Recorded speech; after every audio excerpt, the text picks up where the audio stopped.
نبی کی راہ میں غفلت کو اپنایا نہیں کرتے،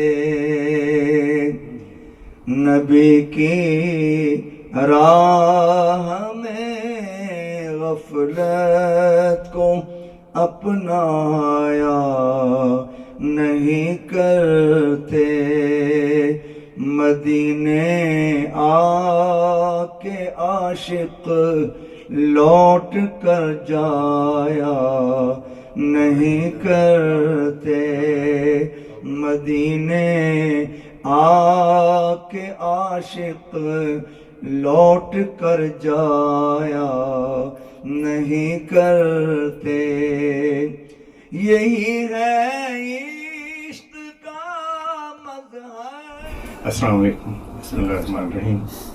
آج خوش نصیبی ہے خانوادہ عدیل و فردوس کی کہ یہاں ایسی منور ہستیاں ہمارے ساتھ موجود ہیں جنہیں کہ ابھی ہماری بیگم نے کہا کہ قاری صاحب کو ہمیشہ ٹی وی پہ دیکھتے تھے، قاری صاحب گھر آئے ہیں آج، تو بہت شکریہ قاری صاحب، اور خاص طور پہ ڈاکٹر صاحب آپ کا شکریہ کہ آپ لے کے آئے قاری صاحب کو، انیق بھائی کو، تو یہ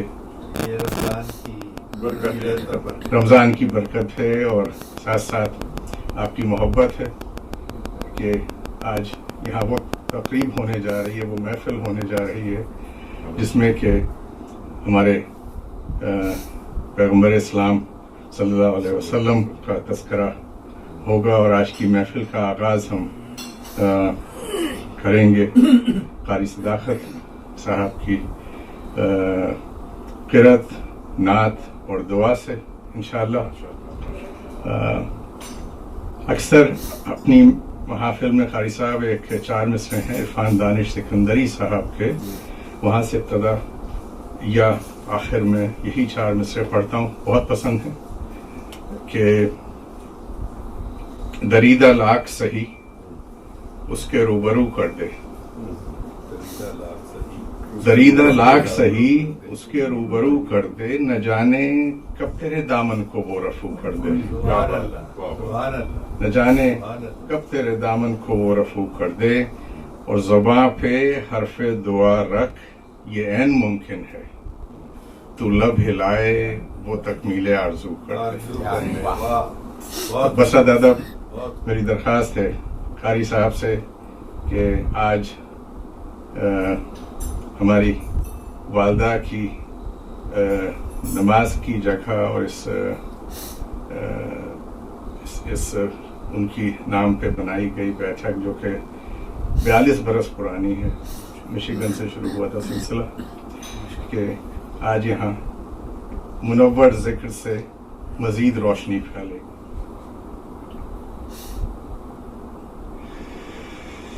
اللہ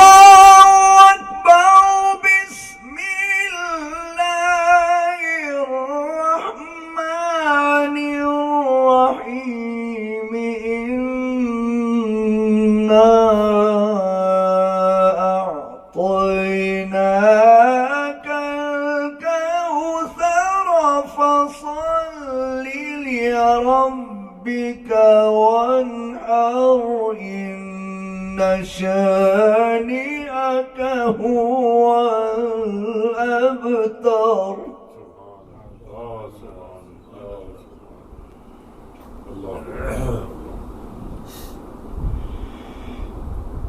الله أكبر، بسم الله الرحمن الرحيم، إنا أعطيناك الكوثر فصل لربك وانحر إن شانئك هو الأبتر۔ صدق الله العلي العظيم۔ قاری صاحب سبحان اللہ سبحان اللہ سبحان اللہ.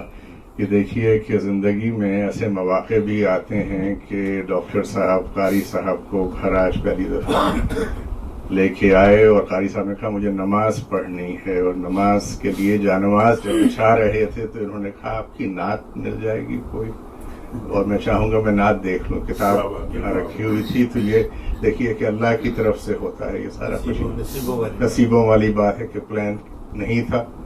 آج ہماری خوش نصیبی ہے کہ ہمارے پاکستان کے اور گلوبل جسے کہنا چاہیے مذہبی اسکالر جن کے لیکچرز پوری دنیا میں ہو رہے ہیں ایک عرصے سے, ہماری بد نصیبی کہ ہم نے کبھی انیک بھائی کا لیکچر بیٹھ کے سامنے نہیں سنا تھا, اور آج اپنے گھر میں یہ موقع فراہم کیا ڈاکٹر صاحب آپ نے. کہ تو میری دس بستہ گزارش ہے ہمارے انیق احمد صاحب سے کہ پوڈیم پہ تشریف لائیں, اور وہاں سے آج کا ہمارا جو موضوع ہے وہ ہے پیغمبر اسلام کا آخری خطبہ اور قرآن. اور یہ بات بھی بیٹھے بیٹھے تسنیم آپا کے یہاں طے ہوئی, اور دیکھیے آج موجود ہیں انیف بھائی. بہت پیشگی شکریہ, ہماری خوش قسمتی. اعوذ باللہ من الشیطان الرجیم, بسم اللہ الرحمن الرحیم. ان اللہ وملائکتہ یصلون علی النبی یا ایھا الذین آمنوا صلوا علیہ وسلموا تسلیما. اللہم صل علی سیدنا و نبینا و شفیعنا و مولانا محمد وعلی آل محمد وبارک وسلم.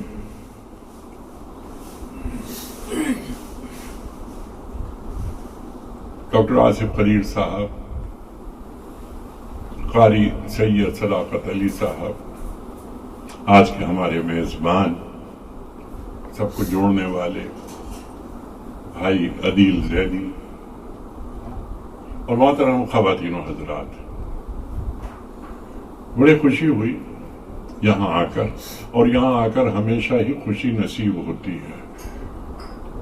ادبی نشستیں ہوئیں یہاں اسی ہال میں, نامور شخصیات سے ملاقاتوں کے سلسلے جاری ہیں.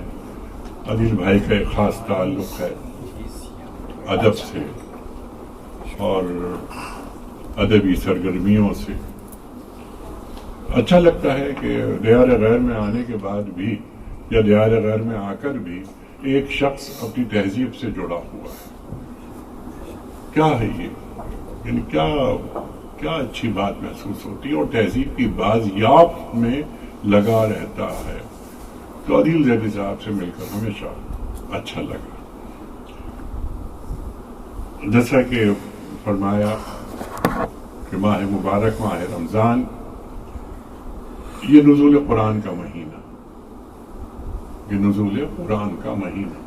شہر رمضان الذی انزل فیہ القرآن ھدی للناس, اللہ قرآن کریم میں فرما رہا ہے.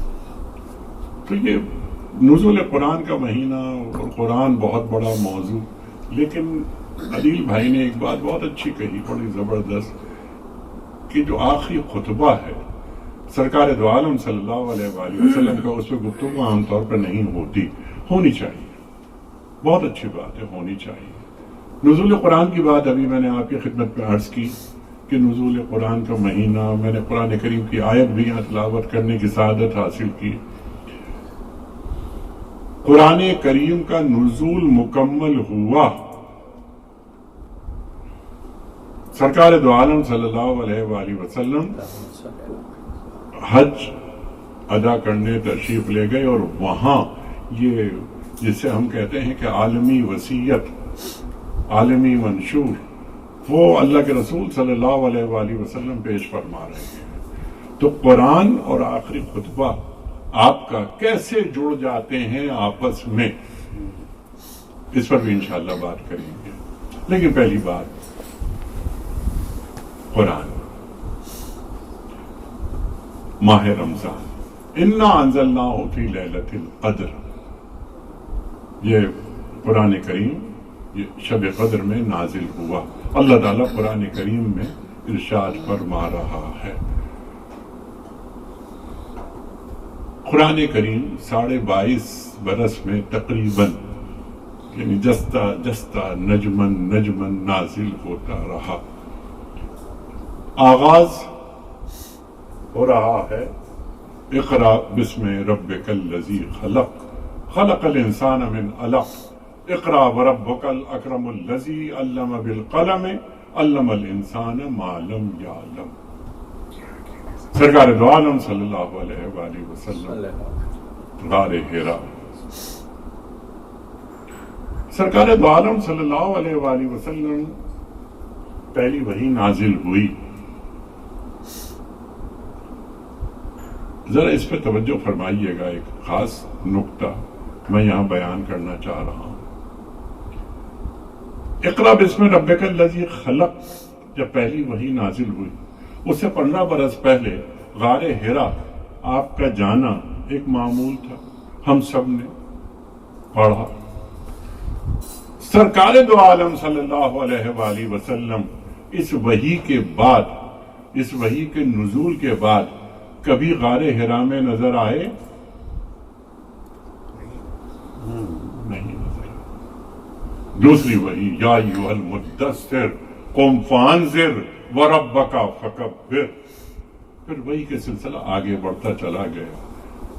قرآن کریم کے نزول کا ہم نے آغاز کر دیا ہے، اب آپ قرآن کریم کو انسانیت تک پہنچائیے، اب آپ قرآن کریم کو انسانیت تک پہنچائیے۔ اب یا ایھا المدثر دوسری وحی آ رہی ہے، قم فانذر وربک فکبر، یہ آپ اپنے گھر میں ہیں، یہ چادر میں لپٹے ہوئے ہیں، آپ اٹھیے اور اللہ کی بڑائی بیان کیجئے، لوگوں کو بتائیے، توحید کا تعارف کروائیے۔ لا الہ الا اللہ محمد الرسول اللہ۔ سرکار دو عالم صلی اللہ علیہ وآلہ وسلم انسانیت سے جڑ جاتے ہیں۔ چرانیہ صاحب، غور کرنے کی بات یہ ہے جو قرآن بیان کر رہا ہے کہ جب اللہ کے رسول صلی اللہ علیہ وآلہ وسلم تعارف کراتے ہیں اللہ کا اور اپنی رسالت کا، تو ابھی اللہ کا ذکر نہیں ہو رہا، ابھی اللہ کے رسول صلی اللہ علیہ وآلہ وسلم کا ذکر نہیں ہو رہا، یعنی اپنا ذکر نہیں ہو رہا، توحید اور رسالت ابھی گفتگو میں آئے گی۔ آپ فرما رہے ہیں کہ فقط لبثت فیکم عمرا من قبلہ افلا تعقلون، دیکھو میں نے تم ہی میں عمر گزاری، تم نے مجھے کیسا پایا؟ میں نے تم ہی میں عمر گزاری، تم نے مجھے کیسا پایا؟ جواب آیا، ہم نے آپ کو سچا پایا، ہم نے آپ کو امین پایا، آپ بہت اچھے خاندان، آپ کریم ابن کا نا، چھوٹا سا مکہ، 40 برس۔ آج بھی اگر کوئی چھوٹا کوئی گاؤں وغیرہ ہوتا ہے تو ہر شخص ایک دوسرے کو جانتا ہے، خاندانوں سے واقف ہوتا ہے، یہ کس کا بیٹا ہے، کس کا پوتا ہے۔ آج بھی پاکستان میں بھی یہی ہوتا ہے، آپ اور ہم جانتے ہیں، تم مجھے جانتے ہو، 40 برس میں تمہارے ساتھ رہا، تم نے مجھے سچا پایا، میری زبان جھوٹ سے ناآشنا ہے، یقینا تو میں جو بات کہوں گا وہ سچی کہوں گا نا، کہ یہ ان معبودان باطلہ کو نہیں مانو، توحید کا تعارف کروایا جا رہا ہے، پہلے کردار کو حجت بنایا جا رہا ہے، پہلے کردار کو حجت بنایا جاتا ہے جب دین کی بات کہی جاتی ہے۔ تو میں یہ کہتا ہوں کہ یہ جو تم ان بتوں کو پوچھتے ہو یہ معبود نہیں ہے، معبود اللہ ہے، اور میں اللہ کا رسول ہوں، اور ہر نبی ہر رسول قرآن کیا فرما رہا ہے کہ وہ اپنی قوم کے لیے، اپنے علاقے کے لیے، اپنے خطے کے لیے آئے، لیکن اللہ فرماتا ہے، اللہ فرما رہے قل، بات میری ہے، آپ فرما دیجئے انی رسول اللہ الیکم جمیعا، میں تمام انسانیت کے لیے رسول بنا کر بھیجا گیا ہوں۔ اللہ کے رسول صلی اللہ علیہ وآلہ وسلم تمام انسانیت کے لیے مبعوث کیے گئے، تو ختم نبوت بھی تمام زمانوں کے لیے ہے، تمام جہانوں کے لیے ہے، تمام انسانیت کے لیے۔ آپ کے بعد کوئی رسول نہیں، کوئی پیغمبر نہیں، کوئی شریعت نہیں، اور ہمارے بعد کوئی امت نہیں۔ کنتم خیر امت اخرجت للناس، اللہ فرما رہا ہے قرآن کریم میں کہ تم بہترین امت ہو جو نکالی گئی ہو، تأمرون بالمعروف وتنہون عن المنکر، کام بتا دیے گئے، نیکی کا حکم دو گے، برائی سے روکو گے، لیکن نیکی کا حکم دینے کے لیے اور برائی سے روکنے کے لیے کیا کردار کو حجت بنانے کی ضرورت نہیں ہوتی؟ اور جوڑے اس بات سے کہ فقط لبثت فیکم عمرا من قبلہ افلا تعقلون، میں نے تمہیں میں عمر گزاری، تم نے مجھے کیسا پایا؟ آج ہم تو مغرب میں ہے نا، اس وقت ایک غیر مسلم ملک میں کھڑے ہوئے ہیں، اللہ اکبر اللہ اکبر، ہم ایک غیر مسلم ملک میں کھڑے ہیں۔ ایک مسلمان، ہر مسلمان اپنی ملت کا، اپنی امت کا نمائندہ ہوتا ہے۔ اقبال فرماتے ہیں کہ افراد کے ہاتھوں میں ہے اقوام کی تقدیر، ہر فرد ملت کے مقدر پہ ستارہ۔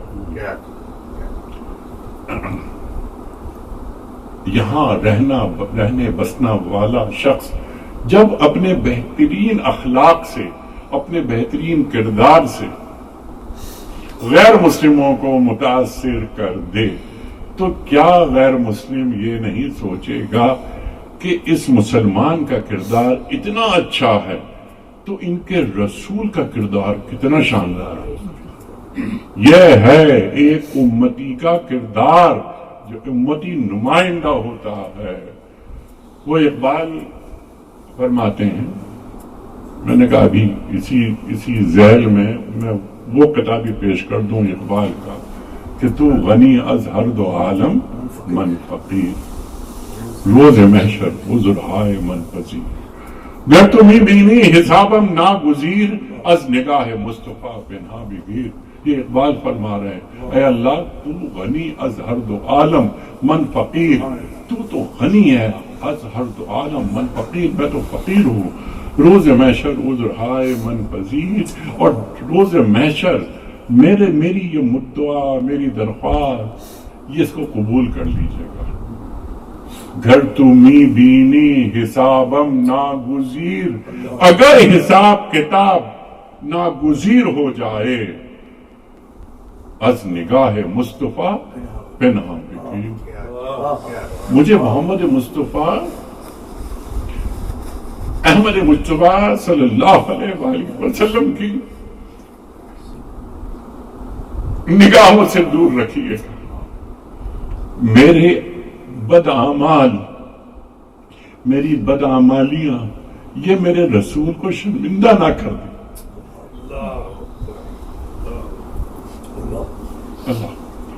اللہ تو کردار، تو دین کس چیز کا نام ہے؟ یعنی زبان سے اقرار، یعنی بیان میں نقطہ توحید آ تو سکتا ہے، تیرے دماغ میں بتخانہ ہو تو کیا کہیں گے؟ زبان سے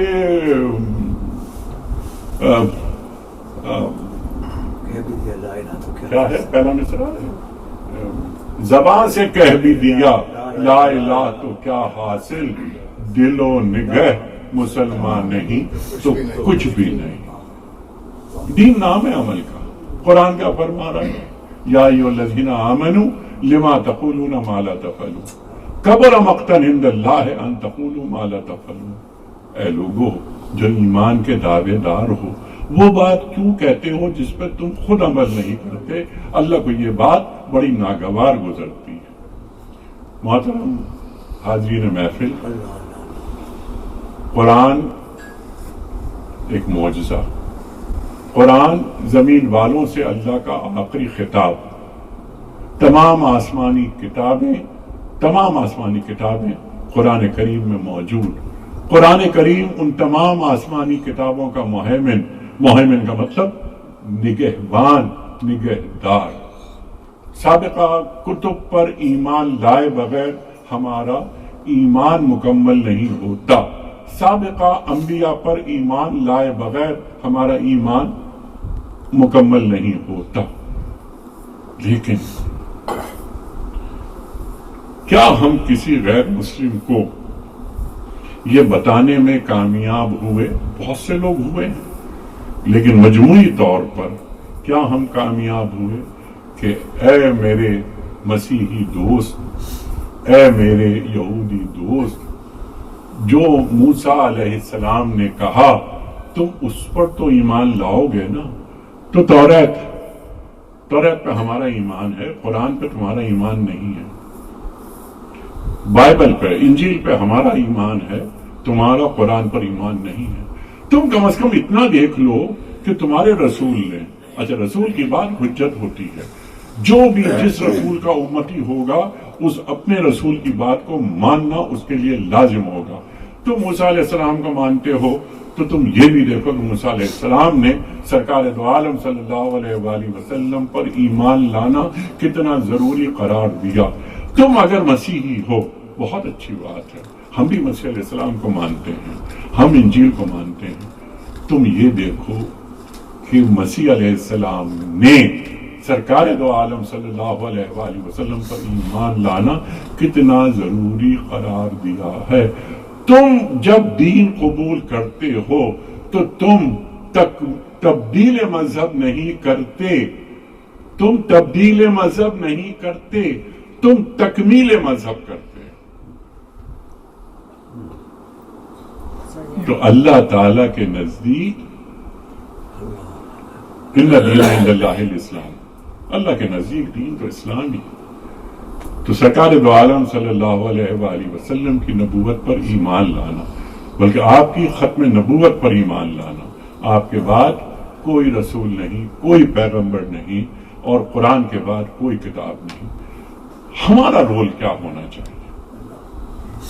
اب سوال یہ پیدا ہوتا ہے کہ ہمارا رول کیا ہونا چاہیے؟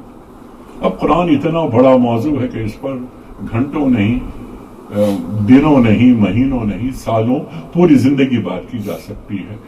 چھوٹا کر لیتے ہیں اس کو، پریسائزلی ٹو ڈوز، کرنے کا کام کیا ہے، پھر آخری خطبے پہ بھی بات کرنی۔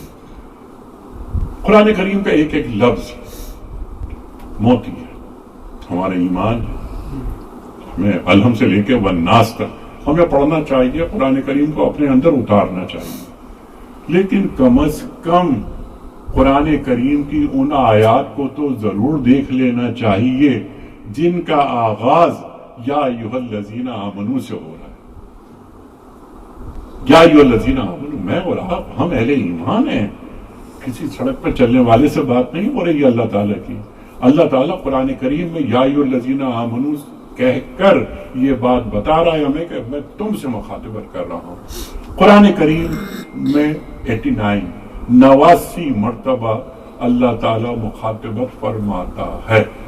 89 میں دیکھوں کہ یا ایھا الذین، اب یہ ماہ مبارک ہے، یا ایھا الذین آمنوا کتب علیکم الصیام کما کتب علی الذین من قبلکم لعلکم تتقون، اللہ فرماتا ہے۔ اب بہت ساری آیات ہم لے کر آئیں گے گفتگو میں، ایک ایک آیت پر بات کرتے ہیں۔ اب یہ روزے تم پر فرض کیے گئے جس طرح سابقہ امتوں پر فرض کیے گئے تھے تاکہ تمہیں تقوی حاصل ہو جائے، یہی ترجمہ ہے۔ پورا عالم اسلام اس کو مانتا ہے۔ اب سوال یہ پیدا ہوتا ہے، ہم نے پڑھ لیا، لیکن یہ آیت ہم سے کچھ تقاضا کر رہی ہے، روزے رکھ لیے، ٹھیک ہے روزے رکھ لیں، بہت اچھی بات ہے. پورا عالم اسلام روزے رکھتا ہے. آیت ختم کن الفاظ پہ ہو رہی ہے؟ لعلکم تتقون. روزے اللہ اس لیے رکھوا رہا ہے تاکہ تم متقی ہو جاؤ، تمہیں تقوی حاصل ہو جائے.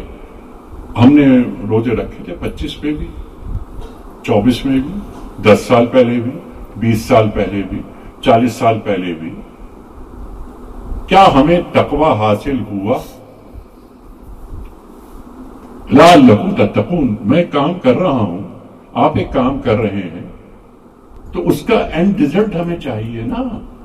ہمیں ایک اینڈ ریزلٹ چاہیے ہوتا ہے. ایک بچہ جا رہا ہے، وہ MBBS کرنے پہنچا، 5 سال اسے لگائے، اسے پتا ہے کہ میں ڈاکٹر بنوں گا، مجھے ڈگری ملے گی، میں ہاؤس جاب کروں گا. تو لعلکم تتقون. کہیں ایسا تو نہیں کہ ہم نے اپنی عبادت کو اپنی عادت بنا لی. جب بھی رمضان آئیں گے ایک کلچر میں ہم مبتلا ہو جائیں گے.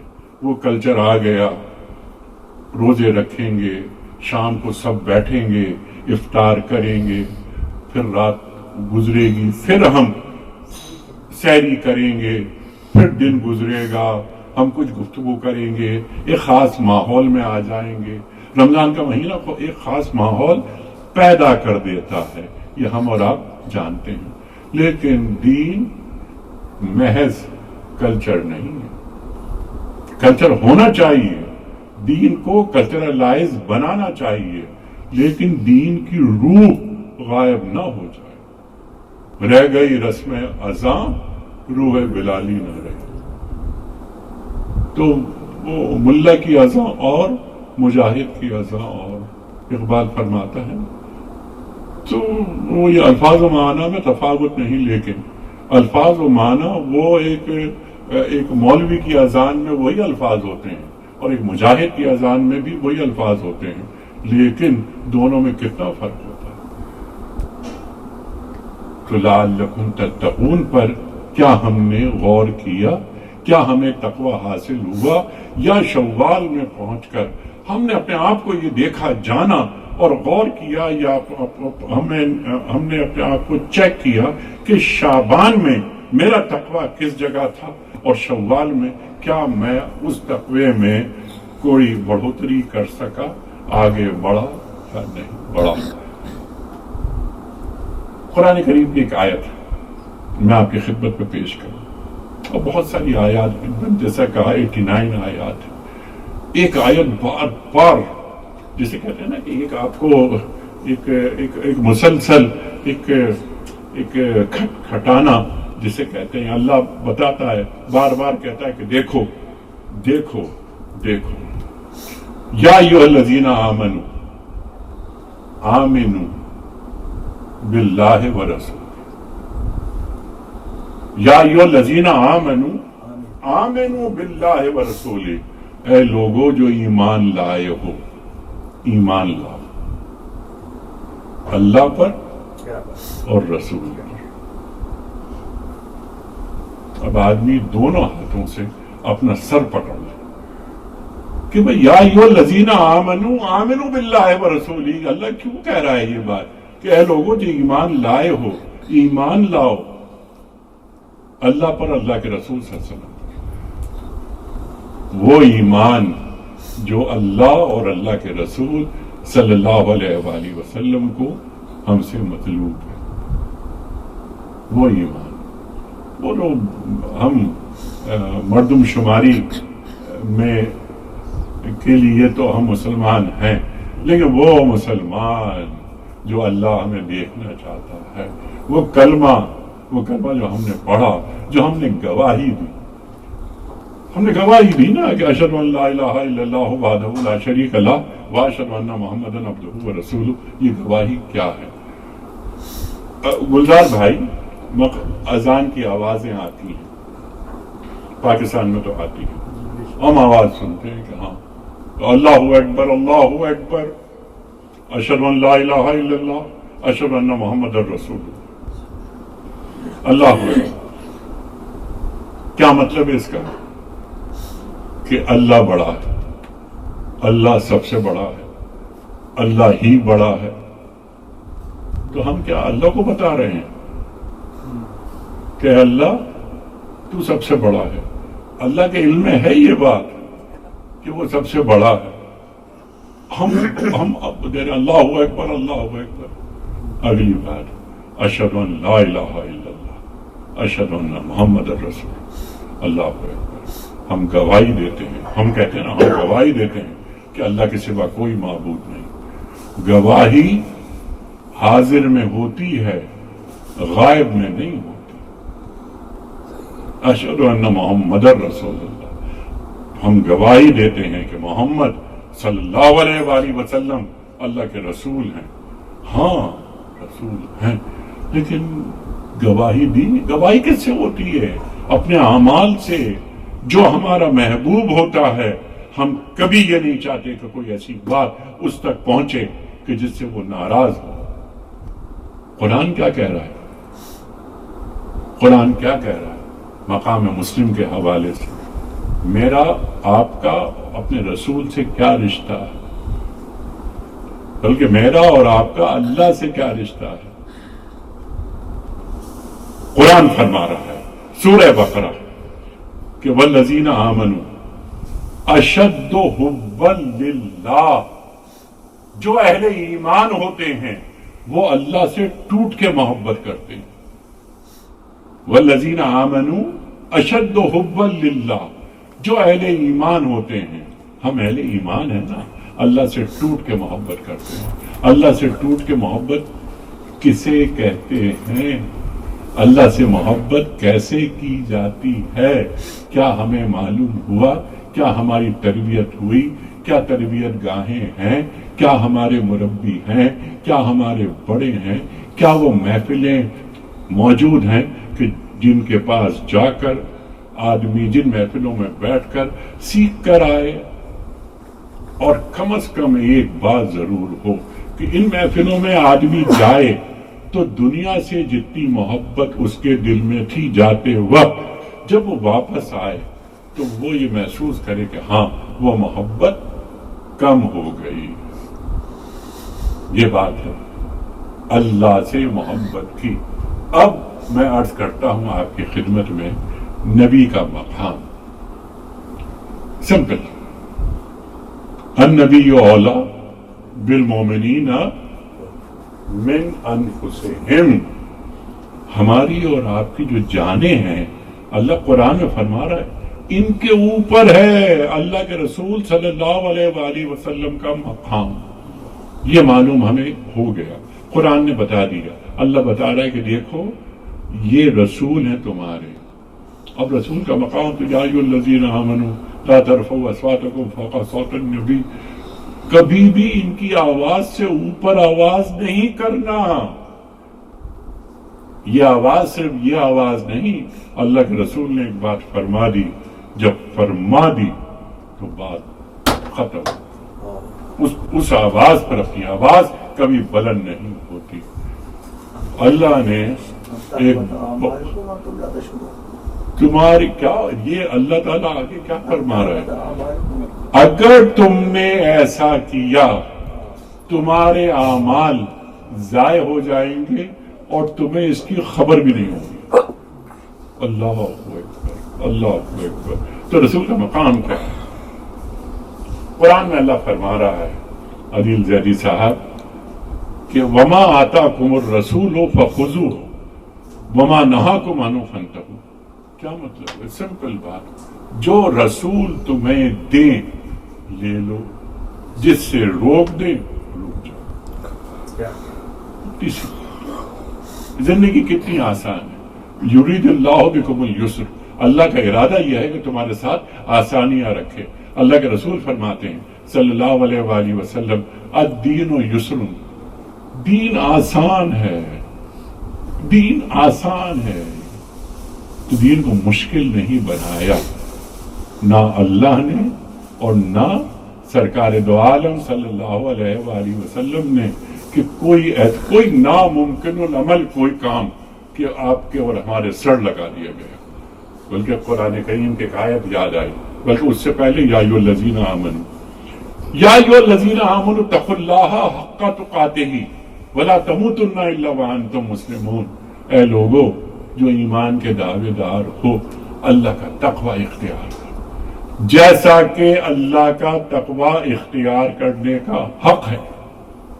وہ حق کیسے ادا ہو؟ وہ حق کیسے؟ جب یہ آیت نازل ہوئی صحابہ بھی پریشان ہوئے کہ اتنا بڑا کام، اتنا بڑی ذمہ داری، یہ کیسے؟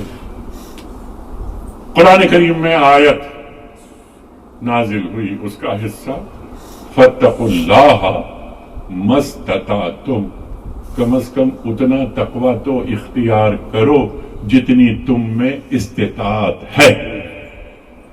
زندگی کتنی آسان، قرآن کریم فرماتا ہے، لیکن کنٹراڈکشن نہیں ہے، میں سے کھولتا ہوں اس بات کو۔ یا ایھا الذین آمنوا ادخلوا فی السلم کافہ، اے لوگوں جو ایمان کے دعوے دار ہو دین میں پورے کے پورے داخل ہو۔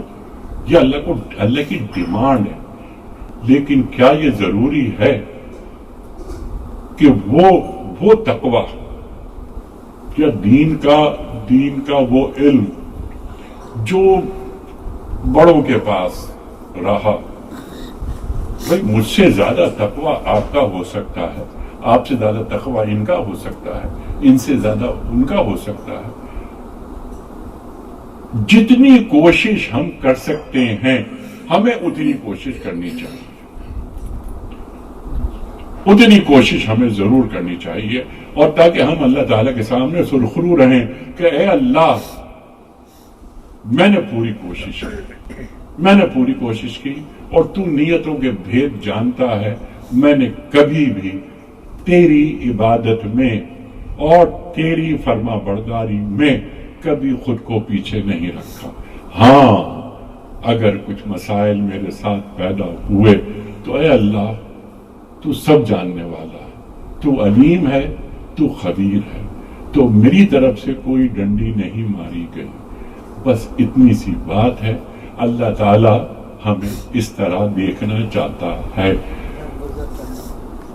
خواتین و حضرات، اب بہت ساری باتیں اس ذیل میں آ سکتی ہیں، ظاہر ہے جیسا میں نے عرض کیا کہ قرآن بہت بڑا موضوع ہے، لیکن شاید 10 منٹ رہ گئے آذان میں۔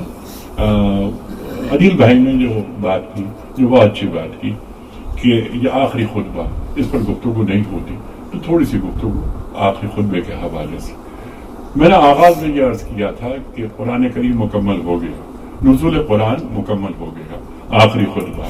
سرکار دو عالم صلی اللہ علیہ وآلہ وسلم نے ایک ہی حج اپنی حیات مبارکہ میں ادا فرمایا۔ آپ خطبہ دے رہے ہیں، لمبا اور ایک ساتھ خطبہ نہیں ہے یہ، آپ نے ٹھہر کر مختلف مقامات پر یہ خطبہ آپ نے عطا فرمایا۔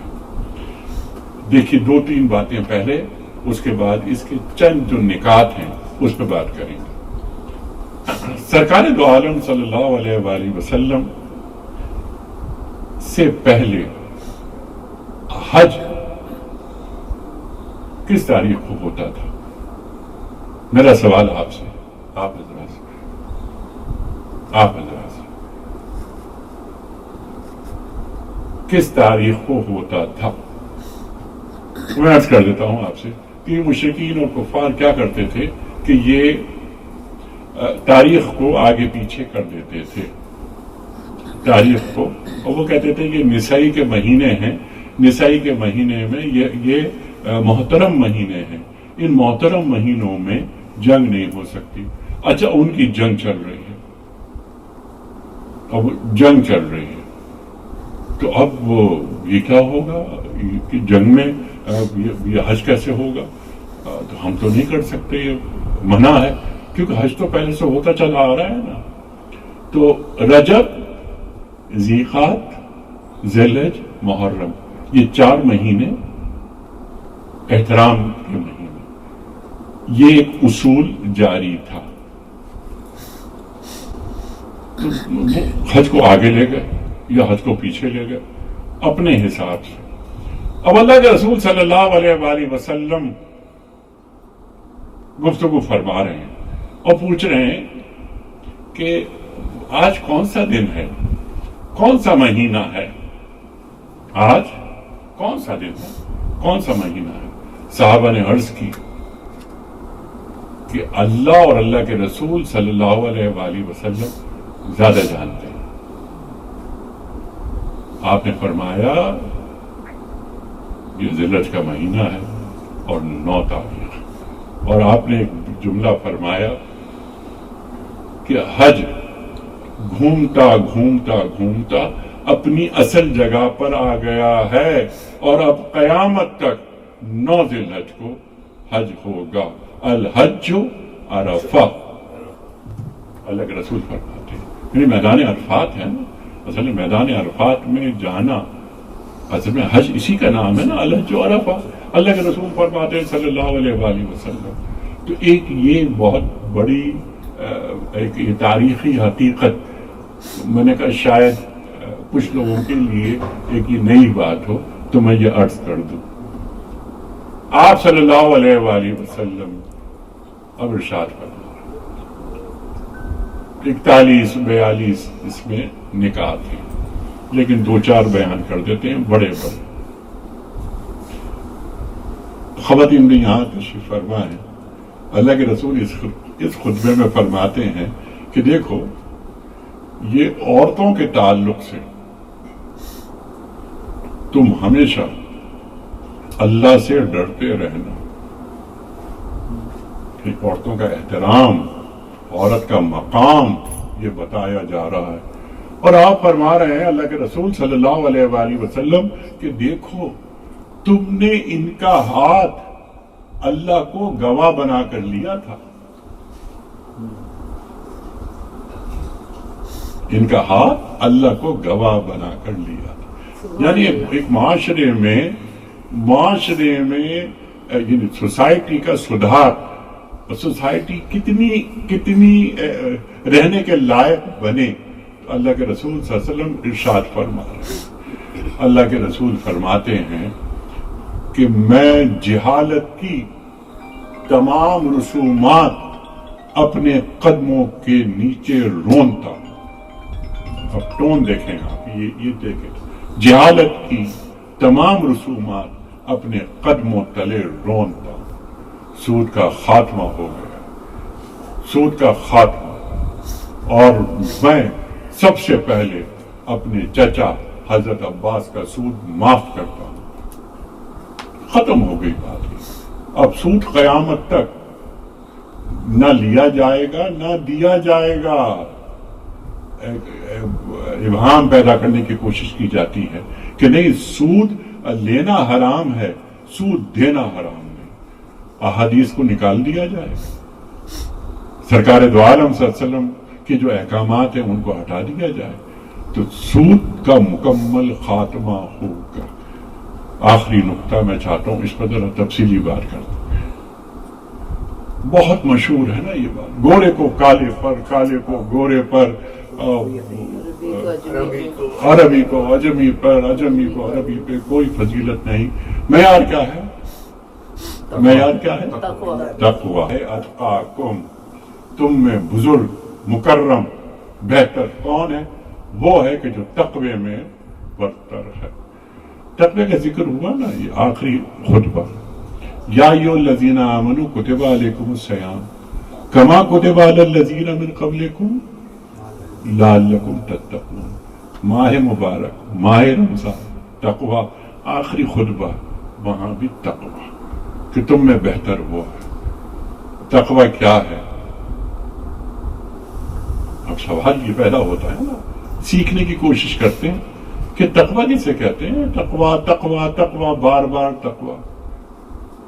میں اور آپ اللہ اور اللہ کے رسول صلی اللہ علیہ وآلہ وسلم کو وہاں نظر آئے جہاں وہ ہمیں دیکھنا چاہتے ہیں، اور وہاں سے غیر حاضر نظر آئیں جہاں وہ ہمیں دیکھنا نہیں چاہتے۔ سمپل تعریف ہے، اس میں کوئی راکٹ سائنس وغیرہ یا کوئی گاڑی گفتگو یا معرب یا مفرس الفاظ کا استعمال کر کے اپنی علمی دہشت کو قائم کر دینا وہ نہیں. سمپل سی بات ہے. اللہ اور اللہ کے رسول صلی اللہ علیہ وسلم ہمیں کیسا دیکھنا چاہتے ہیں، بس ہم زندگی بھر یہی کوششیں کرتے رہیں. خواتین و حضرات، ہماری ذمہ داریوں میں ایک ذمہ داری یہ بھی ہے کہ یا ایھا الذین آمنوا قوا انفسکم واہلیکم نارا، کہ اے لوگوں جو ایمان کے دعوے دار ہو، اپنے آپ کو اور اپنی فیملی کو، اپنے اہل خانہ کو جہنم کی آگ سے محفوظ رکھو. میں اگر نیک ہو گیا، آپ اگر نیک ہو گئے، بہت اچھی بات ہے، لیکن یہ کیا بات ہے کہ میں اور آپ تو نیک ہو جائیں لیکن ہماری فیملیز وہ نیک نہ ہوں. قوا انفسکم واہلیکم نارا. دولت بہت اچھی چیز، مال کمانا چاہیے، دین کہیں نہیں روکتا مال کمانے سے، لیکن کیا فرماتا ہے کہ یا ایھا الذین آمنوا لا تلہکم اموالکم ولا اولادکم عن ذکر اللہ ومن یفعل ذلک فاولئک هم الخاسرون. اے لوگو جو ایمان کے دعوے دار ہو، ایسا نہ ہو کہ تمہاری اولاد اور یہ مال اللہ کی یاد سے تمہیں غافل کر دے. اللہ کی یاد سے غافل نہیں ہونا. اگر تم نے ایسا کیا تو تم خسارہ پانے والوں میں ہوگی. محترم خواتین و حضرات، ٹو ڈوز، یہ گفتگو، یہ دین پر جو گفتگو ہوتی ہے، یہ لفظوں کی جگالی نہیں ہوتی، یہ لفظوں کی جگالی نہیں ہوتی. اللہ نے کیا فرمایا قرآن میں، سرکار دو عالم صلی اللہ علیہ وسلم نے، یعنی آپ کے اقوال اور آپ کے افعال دونوں میں ہمارے سامنے کس کس طرح، یعنی ایک پیکٹ سامنے آتا ہے کہ دیکھو ڈوز اور ڈونٹس، یہ کرنا ہے یہ نہیں کرنا، بتا دیا گیا ہمیں. ورنہ تو یہ سب کہانیاں ہیں، اور یہ ایک کسی غزل پر ہاشمی صاحب کوئی تنقیدی نشست نہیں ہے کہ اس غزل کے محاسن کیا ہیں، خوبصورتی کیا ہے، اس کے نقائص کیا ہیں، کن کن چیزوں کا خیال نہیں رکھا گیا. وَإِنَّكَ لَعَلَىٰ خُلُقٍ عَظِيمٍ. اللہ کے رسول صلی اللہ علیہ وسلم کے تعلق سے اللہ ارشاد فرماتا ہے کہ ہم نے آپ کو اخلاق عظیمہ پر فائز کیا. اخلاق عظیمہ، اخلاق حسنہ، اخلاق کریمہ، اخلاق عظیمہ، اخلاق حسنہ. آپ نے مجھ پر ظلم کیا، میں نے اتنا ہی بدلہ آپ سے لے لیا. ختم ہو گئی بات. اس کی اجازت دین دیتا ہے، لیکن دین کیا کہتا ہے؟ آپ نے مجھ پہ ظلم کیا، میں بدلہ لے سکتا ہوں اتنا ہی، لیکن بہتر یہ ہے کہ میں معاف کر دوں. اب اخلاق عظیمہ، اخلاق عظیمہ کیا؟ سرکار دو عالم صلی اللہ علیہ وآلہ وسلم تشریف لا رہے، 8 برس بعد فتح مکہ ہو رہا ہے. مکے سے نکالے گئے، واپس پہنچ رہے ہیں فتح مکہ. فاتح کس طرح داخل ہوتے ہیں شہروں، کچھ تو خون وغیرہ وغیرہ. آپ کا سر جھکا ہوا ہے. جب آپ تشریف لائے تو وہاں لوگوں نے کہا، کفار نے یہ کہا کہ یہ آج یوم ملحمہ ہے، آج کچھ تو خون کا دن ہے، آج تو یہ تلواروں میں کہ آگے کیا کچھ ہوگا. آپ کے کانوں تک یہ بات پہنچی، آپ نے فرمایا یہ یوم ملحمہ نہیں، یہ یوم مرحمہ ہے، آج یہ رحمت کا دن ہے. اور اللہ کے رسول صلی اللہ علیہ وآلہ وسلم کی زبان پر، آپ کی زبان مبارک پر ایک آیت آپ پڑھ رہے تھے. یہی آیت کس نے پڑھی تھی پہلے؟ یہی آیت. آپ پہلے رسول نہیں، آپ دوسرے رسول. پہلے رسول تھے حضرت یوسف علیہ السلام. آیت کیا تھی؟ لا تثریب علیکم اليوم، آج تم سے کوئی مواخذہ نہیں. یوسف علیہ السلام کس کو معاف کر رہے ہیں؟ اپنے بھائیوں کو. اللہ کے رسول کسے معاف کر رہے ہیں صلی اللہ علیہ وآلہ وسلم؟ اپنی جان کے دشمنوں کو. وَإِنَّكَ لَعَلَىٰ